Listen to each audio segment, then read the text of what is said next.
Inondu yahariwe Abarwizatunga ko turabona ko urwaruka rwategereye ko rutorindira kuja mu biro cyangwa rutorindira akazi ka leta ariko ruteza bonyene kwironderera akazi mu gutangura kugashiraho.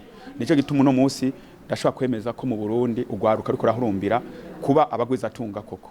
Turavye ibiharuro vy'urwaruka twashoboye gufata mu mugongo, dufata ko ibiharuro tuko turashika ko birashimishije cyane kuko naho ibiharuro ntafise ku mutwe gusa nk'ibiharuro by'abakozi baronse akazi kubera imigambi paeje yaherekeje twararonse ibiharuro bisumba incuro hafi amajana 200 y'ivyo twari twiteze. Gusa ico ngira ngo twovuga ko coba cyashitse nkuko tuciteze nuko gwaruka hariho gwaruka usanga bariko barakwepa mugayo novuga ko ari nk'ingeso iri mu Burundi ngira ngo uko twakuze cyangwa uko tuko turaregwa. Nico gituma duhamagarira abajejwe intwaro n'abavyeyi bagaruke ku ndero yo kuziko, bagaruke ku ndero yo mu muryango kugira urwaruka rukurane ubuntu. Bariko barakora n'ivyo mugabo turakenera ko baba abakozi Abarwizatunga, ico twita mu Gifaransa professionnel, Abarwizatunga bashitse pana biga vyo kuba umudandaza asanzwe. Umudandaza wo mu Rwizatunga abona ko iterambere ry'igihugu riko riraba. Mugabe ivyo bisaba kuba abantu b'ubuntu, abantu bashira imbere gutunganya ivyo basezeranye yaba n'amabanke abahingurana canke n'amashami nkaya ayabaherekeza mu kugira bakore neza. Benshi mu gwaruka uno munsi bashaka gusimbira kubaka inzu y'amakaro, inzu ya plafond ya Dubai, inzu zigezweho kandi bataratangura.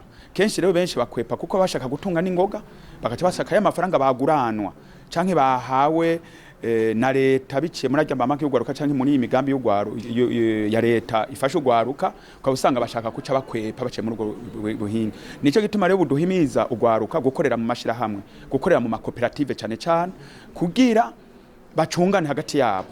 Nico gituma bututemera ko ugwaruka umuntu umwe azana umugambi wenyene kuko biraboneka ko haca haba impanuka nyinshi ukabusanga wa mugambi hakwa kutaja imbere kubera iki barashobora gukora abandi urundi gwaruka bakorana ayahaye akazi bamwononeye canke ashobora ko ari muri abo nyene hakorera bariko ramwononera cyangwa ukabusanga n'amategeko bizomugora ko yamenya wenyene kuko rateza gukorana n'abandi. Tubasaba kuca baja muri cooperative canke muri mwishira hamwe societe commerciale y'abantu ni muri nka batanu ku buryo bashobora kuza baracungana ibikorwa bikoregwe neza. Mugabe ivyo vyose bigaruka ka kantu bateza kuba ari abantu biyumva namo nk'abavandimwe, abantu bumva ko bagiye bafise ingorane zimwe.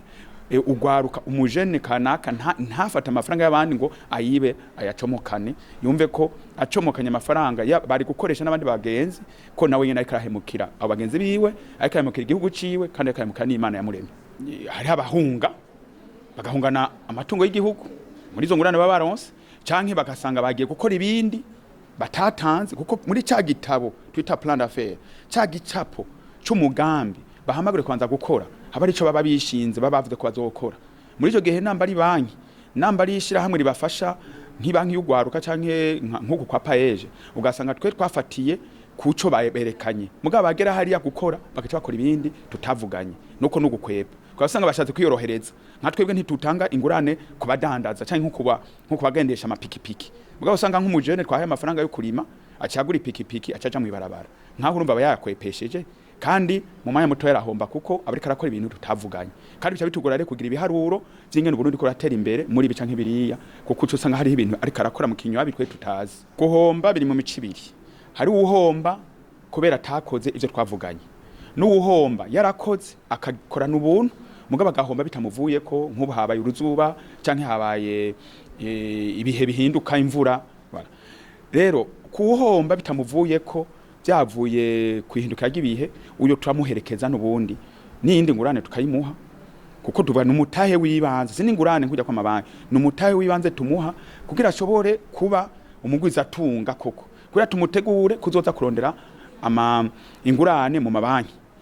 Hanyuma ujya nawe ahomvye kuko ya mafaranga yanyikije canke amafaranga canke yakoze nabi atakurikije icyo twavuganye uyo rebe bihano biriho arasubiza amafaranga n'abari cooperative bateza kuyogeranya bakayazana. Nubu hariho nabo tubanza gucisha mu nyamiramabi akaja no mugasho kuko mugasho murazi ko bahashira abantu bashaka gukosora kugira ntibagume bonona igihugu. Urumva rero wivye amafaranga y'igihugu ntaho bitandukane no kwica umuntu. Nico gituma haragera naho biba ngombwa ko umuntu amushira mu nyamiramabi bakabanza bakamukosora gatoyi kamara iminsi ariko arazirikana mu makagaruka kufasha igihugu. Aho rero Urwaruka babimenye nyene cyo umukuru w'igihugu cyacu cy'u Burundi muvyeyi w'igihugu yara ariko arabafasha ciye kuri paeje canke kuri banki y'Urwaruka canke kuri banki y'abakenyezi canke kuri na wa mugambi wo gushigikira Urwaruka muri ya fond de garantie figa ariko arafasha. Mugabo natwe tuko turamufasha ico gikorwa dusaba ko Urwaruka rugerageza kuba mu buntu, hanyuma dushira imbere urwo rukundo, dukundane nko turi muri koperative imwe, dukundane tugwanire hamwe, hama tuba abanyakuri tuze turavuga ivyo tuko turabamwo ku musi gutyo niho tuzobaherekeza neza.